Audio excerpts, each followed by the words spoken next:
राजनीति में आपका सबसे बड़ा डर क्या है? ये बहुत कठिन सवाल है। जमीनी स्तर पर गौशालाओं की बहुत स्थिति खराब है। यहाँ की जो राजनीति है वो जातिगत होती है। जितने विद्यार्थी भी सब के पहले इस्तीफा मांगा देव वर्मा का। विपक्ष में ऐसा कोई नेता जो सबसे ज्यादा आपको पसंद हो?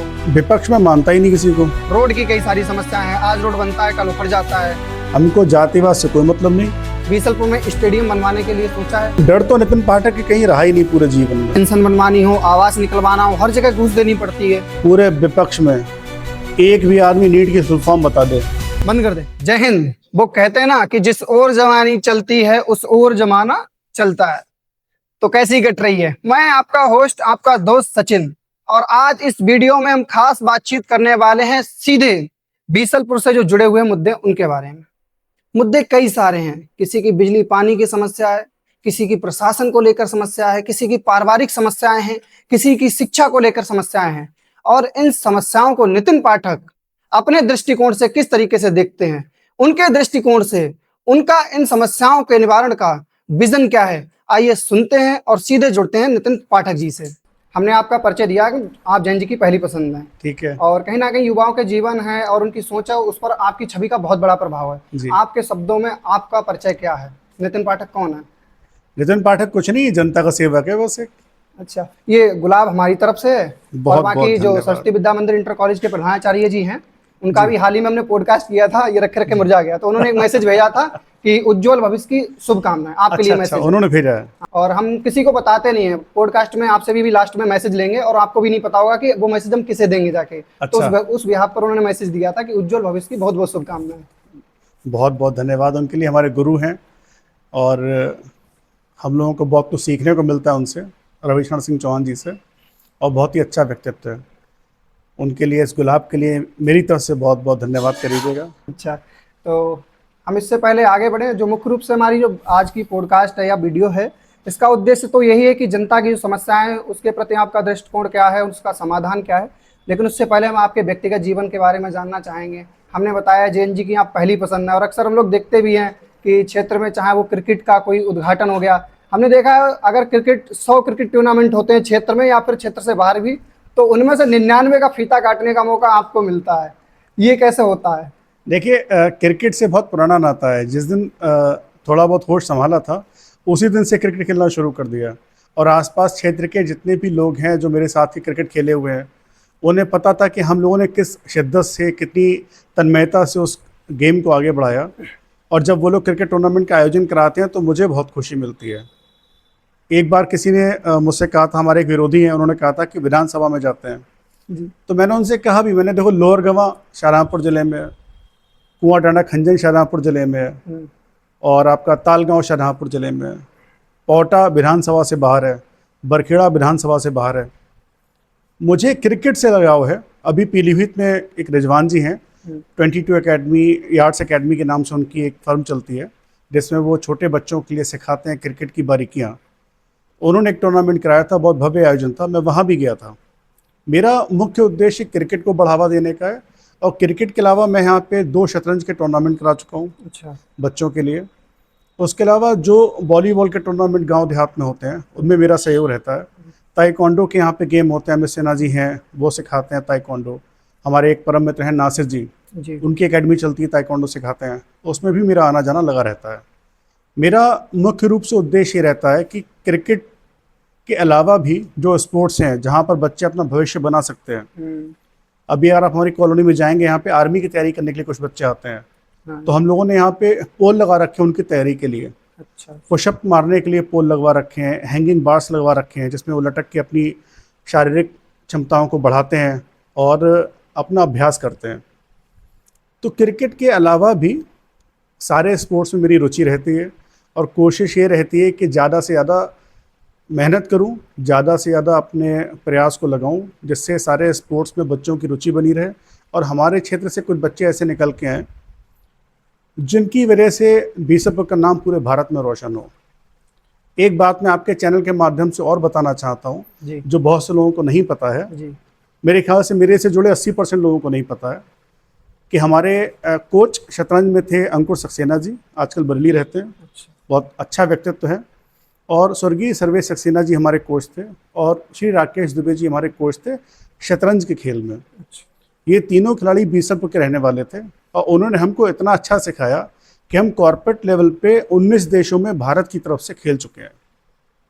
आप हाँ, मैं शतरंज जो है 19 देशों में खेल चुका हूँ भारत की तरफ से कॉर्पोरेट लेवल पे। अच्छा ये बात बहुत कम लोग जानते हैं। जी। मैंने सोचा अच्छा मौका है, और आपने क्योंकि सवाल ही स्पोर्ट्स से रिलेटेड किया पहला, हाँ, तो सोचा उनको बता दूं। मैं काउंटर करने वाला था कि आप क्रिकेट पे ही इतना ध्यान क्यों देते, लेकिन आपने तो कहने का मौका ही नहीं दिया कि ऐसा भी कुछ है। अच्छा, आपकी रील भी एक बहुत वायरल हुई थी, आपने वो सिर्फ क्रिकेट के स्टंप से ही वो बॉल को उड़ा दिया था, और उस पर आपने बताया था किसी बड़े सेलिब्रिटी का लाइक भी आया था, है? उसमें विराट कोहली जी का लाइक कमेंट आया था, सुरेश रैना जी का आया था। अच्छा। मैं मॉडर्न स्कूल में 2009 और 8 में, हाँ। और 2006 और 7 में दिल्ली में। हम्म। उसके अलावा फिर 2012 और 2013 में मॉडर्न स्कूल ग्राउंड में और कोटला ग्राउंड में वीरेंद्र सहवाग जी के साथ खेल चुका हूँ प्रैक्टिस मैचेस, और सुरेश रैना जी के साथ खेल चुका हूँ, पीयूष चावला जी के साथ खेल चुका हूँ। और मेरे यहाँ जब एक पारिवारिक फंक्शन हुआ था, उसमें पीयूष चावला जी आए भी थे बरेली। तो अच्छा है, वो लोग ध्यान देते लेते हैं हम जैसे लोगों पे। और स्टंप से शॉट मारने की बात ऐसी थी, एक अच्छा बॉलर है, उसने उस मैच में 6-7 विकेट लिए थे। अच्छा। हम लोगों ने मजाक मजाक में कह दिया था, मैं था और मेरे मित्र कपिल गुप्ता जी गए थे उस फाइनल मैच में अवार्ड बांटने के लिए, जी। और हमारे बड़े भाई हैं निगोही के शाहिद गुड्डू पत्रकार साहब। तो हमने ऐसे ही कह दिया, हमने इस पर तो स्टंप से छक्का मार देंगे, बिल्कुल मजाक मजाक में। तो उन्होंने 6 गेंदें फेंकी थी, 6 गेंदों में 3 चौके और 2 छक्के लगाए थे, सिर्फ स्टंप से? सिर्फ स्टंप से। इत्तेफाक की बात ये थी कि आखिरी की 2 बॉल का वीडियो बन पाया था। अच्छा। वो डाल दिया, उस पर लोगों ने लाइक कर दिया, वो वायरल हो गई। और मैं पब्लिक का और ख़ास तौर से युवाओं का बहुत शुक्रगुजार हूँ, जो सोशल मीडिया के माध्यम से मुझे पसंद करते हैं, लाइक कमेंट करते हैं, शेयर करते हैं, जी। और जो मुझे बढ़ावा देते हैं कि मैं आराम से गेम के प्रति समर्पित रहूं और कुछ ना कुछ नया करता रहूं। जी। अच्छा, ये तो बात हो गई आपके खेल जगत से जुड़ी हुई। एजुकेशन अगर आपकी देखी जाए, एक वीडियो बहुत वायरल हुई थी, बिलसंडा का वो कार्यक्रम था, इंग्लिश में आप स्पीच दे रहे थे, और उस स्पीच का इतना ज़्यादा प्रभाव पड़ा है कि सब लोग यही कह रहे थे। मैं पॉडकास्ट लेने आ रहा था, तो मेरी अमित से बात हुई, तो ग्राफिक्स डिजाइनर है, उन्होंने कहा था जी। कि नितिन पाठक के अंदर एक चीज़ दिखती, बहुत एजुकेटेड है। भाई, इतनी बड़ी इंग्लिश में स्पीच देना, पहली बात तो मैंने खुद ही आज तक किसी मंच से, किसी नेता के मुख से स्पीच नहीं सुनी। एजुकेशन में आपका कहाँ तक स्तर रहा है? एजुकेशन में स्तर ये रहा है कि 2005 में यहाँ बीसलपुर डिग्री कॉलेज से मैंने बीएससी की, फिर एमए हिस्ट्री किया, उसके बाद एमबीए किया लखनऊ यूनिवर्सिटी से, उसके बाद दिल्ली विश्वविद्यालय से पीवीएसएम किया। तो एजुकेशन जैसे सामान्य लोगों की होती है वैसे की, लेकिन एजुकेशन पे एक चीज़ का बहुत ध्यान रखा कि हम सामाजिक स्तर पर आकर के पढ़ाई को ला कर के उसका अभ्यास करके उसको अपने रोज के जीवन में, रोज की दिनचर्या में शामिल कर सकें। कहीं पर कुछ ऐसी स्थिति आती है जहाँ पर मुझे लगता है कि फैसला क्या लेना चाहिए, तो मैं सोचता हूँ कि पढ़ा लिखा व्यक्ति क्या कहता, या एजुकेटेड व्यक्ति यहाँ पे कैसे रिएक्ट करता, तो उसका प्रभाव हो सकता है राजनीतिक जीवन पर दिखता हो। और जो आपने बताया इंग्लिश का, तो इंग्लिश एक सिर्फ माध्यम है अपनी बात कहने का। जी। और जो हमारे गुरु थे यहाँ पे स्वर्गीय श्री मदन लाल अग्रवाल जी, उनके यहाँ जो लोग भी इंग्लिश पढ़े हुए होंगे 2001 में, 2 में, या 2002 से लेकर के 7 तक, उन सबकी इंग्लिश बहुत अच्छी होगी। मतलब सिर्फ मेरी नहीं, उस बैच में सभी की इंग्लिश बहुत अच्छी है। ज़्यादातर लोगों की रिटन इंग्लिश बहुत अच्छी होती है। ओरल के लिए, युवाओं के लिए मेरे से कई लोगों का फ़ोन आया था, उनको मैंने एक ही बात कही थी, the more you practice the more you learn. Virat Kohli की एक लाइन बहुत अच्छी है, उसमें उन्होंने ये कहा था कि if you want to achieve something in your life, start doing the boring stuff very frequently. उसने नीचे डिस्क्रिप्शन में भी कहा है कि मैं एक क्रिकेट मैच खेलता हूँ, उसके लिए मुझे 15-15 दिन, 20-20 दिन, कभी कभी पूरा पूरा साल तैयारी करनी पड़ती है। तो जैसे आप बात करें हाई स्कूल की, बच्चा 2 साल पढ़ाई करता, 9th और 10th, सिर्फ 3-3 घंटे के पेपर देने के लिए। जी। तो मैं, जितने भी हमारे युवा साथी हैं, उनसे यही अपील करूंगा आपके चैनल के माध्यम से कि आप हाई स्कूल का देख लें या इंटर का देख लें, किसी का भी देख लें, आप 364 दिन पढ़ाई करते हो, 365वें दिन सिर्फ 3 घंटे के एग्ज़ाम के लिए। और आपके चैनल के माध्यम से मैं हाथ जोड़ करके सभी युवाओं से अनुरोध करता हूँ, कोशिश करके, और सभी पेरेंट्स से भी अनुरोध करता हूँ, कोशिश करके अपने बच्चों का 10th और 12th ये 2 एग्ज़ाम पे बहुत फोकस करें, क्योंकि ये 2 मार्कशीट आपको ऐसी मिलती हैं, इनका रिजल्ट आजीवन आपके जीवन को प्रभावित करेगा जब तक आप जीवित रहेंगे। जो भी आप एग्ज़ाम देने जाएंगे उसमें इनकी मेरिट के आधार पे आपसे बात की जाएगी। तो इन 2 एग्ज़ाम पे बहुत फोकस करें और बोरिंग चीज़ें करें। जितना प्रैक्टिस करोगे आप उतना अच्छा बन जाओगे। Practice makes everything easy and perfect. Everything perfect. अच्छा, लाइफ का सबसे बड़ा अचीवमेंट। एक दिन हम लोग बीपीएस कैफे बैठे थे, आप वहाँ अपनी जॉब्स के बारे में बता रहे थे, मैं भूल गया हूँ। आपने जॉब्स भी की हैं, गवर्नमेंट जॉब की है, उसके बाद कहीं विदेश में भी आपने बताया था कि आपकी जॉब लगी थी, फिर छोड़ दिया आपने, क्या कारण रहा छोड़ने का? पहले 2 सवाल पूछे आपने। पहला तो सबसे बड़ा अचीवमेंट, तो सबसे बड़ा अचीवमेंट मुझे ये लगता है जो लोग मेरे साथ हैं, जो लोग मैंने अपनी मेहनत से और ईमानदारी से कमाए हैं, उनका साथ मेरे लाइफ का सबसे बड़ा अचीवमेंट है। जॉब छोड़ने की बात ऐसी है, मैं यहाँ छात्र संघ का चुनाव जीता था 2005 इसी डिग्री कॉलेज में, और फिर दिल्ली विश्वविद्यालय भी छात्र संघ का चुनाव लड़ा और जीता। तो छात्र जीवन के बाद में ऐसा हमेशा से मन था कि मैं राजनीति में आऊं, लेकिन उस टाइम पर कोई गाइड करने वाला नहीं था। और होता क्या है, जब आप छोटे शहर से बड़े शहर जाते हो तब बहुत सारी चीजों को लेकर आप कंफ्यूज रहते हो। तो जॉब करने चले गए, जॉब करने विदेश चले गए, लौट के आए, लेकिन जो पहले दिन से मन था वो राजनीति में आकर के पब्लिक की सेवा करना, राजनीति में आकर के अपने क्षेत्र को आगे बढ़ाना। राजनीति एक सेवा का माध्यम है मेरी नज़र में, और वो आप तभी कर सकते हैं जब आप राजनीति में सक्रिय हो। तो वो बचपन से मन था कि जॉब नहीं करनी है, जॉब नहीं करनी है। बहुत से लोग क्या करते हैं, 60 साल या 55 साल नौकरी करने के बाद में वीआरएस लेकर के आते हैं राजनीति में। हमारे क्षेत्र में बहुत से ऐसे राजनीतिक लोग हैं जो नौकरी 60 साल, 55 साल, 58 साल करी, रिटायरमेंट लिया या वीआरएस लिया और राजनीति में आ गए। मैं जब अपने करियर की पीक पे था तब मैंने जॉब छोड़ी, और मैं एक बहुत बड़ी टेलीकॉम कंपनी में जॉब करता था जिसका नाम है वोडाफोन। और मैं वोडाफोन कंपनी का बहुत शुक्रगुजार हूँ जिन्होंने मुझे एक बेहतर इंसान बनने में और एक सफल रूप से जीवन व्यतीत करने में सक्षम बनाया। कहाँ से सफर शुरू हुआ था फिर राजनीति का? राजनीति का सफर शुरू हुआ था जिला पंचायत चुनाव के समय से। अच्छा।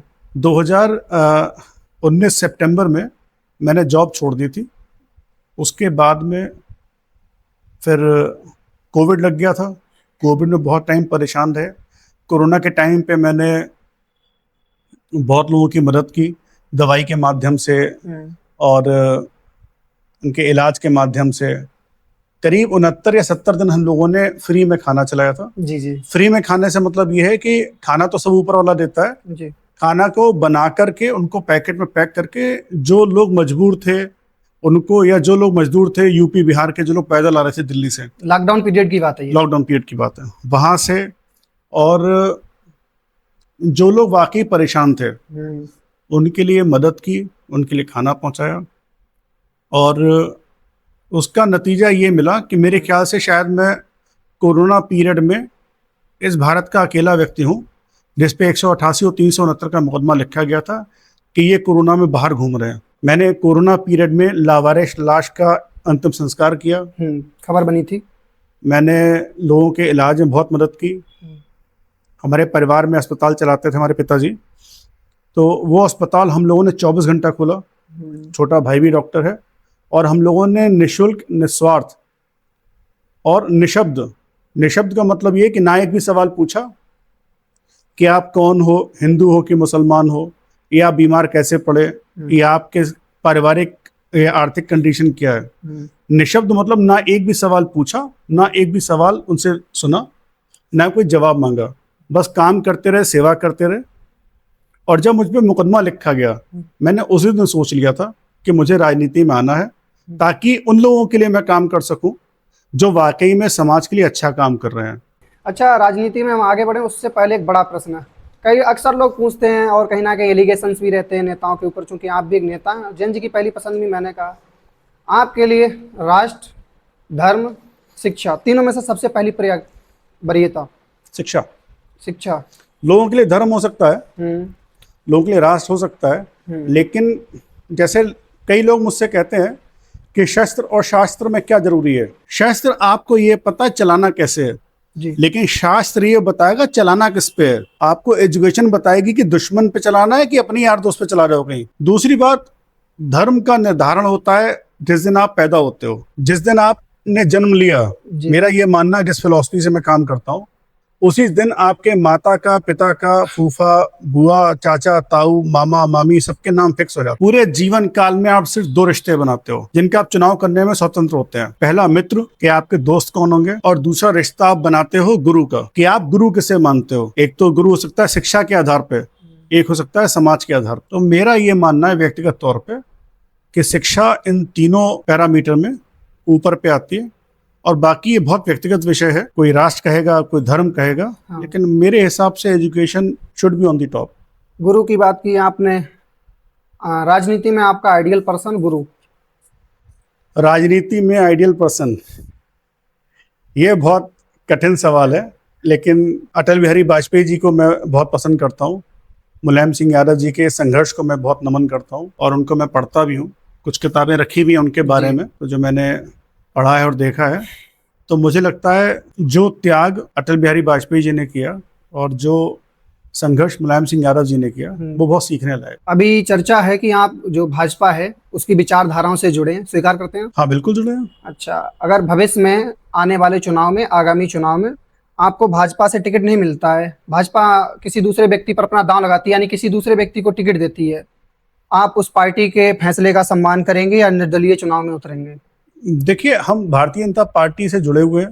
भारतीय जनता पार्टी ने हम जैसे छोटे कार्यकर्ता को जिला कार्य समिति के सदस्य बनाया, उसके लिए बहुत आभार प्रकट करते हैं आपके चैनल के माध्यम से। रहा हमारी व्यक्तिगत राजनीति का या हमारे भविष्य का, इसका फैसला पूरी तरह से हम खुद करेंगे। टिकट ना मिलने की स्थिति में हम निर्दलीय चुनाव लड़ेंगे।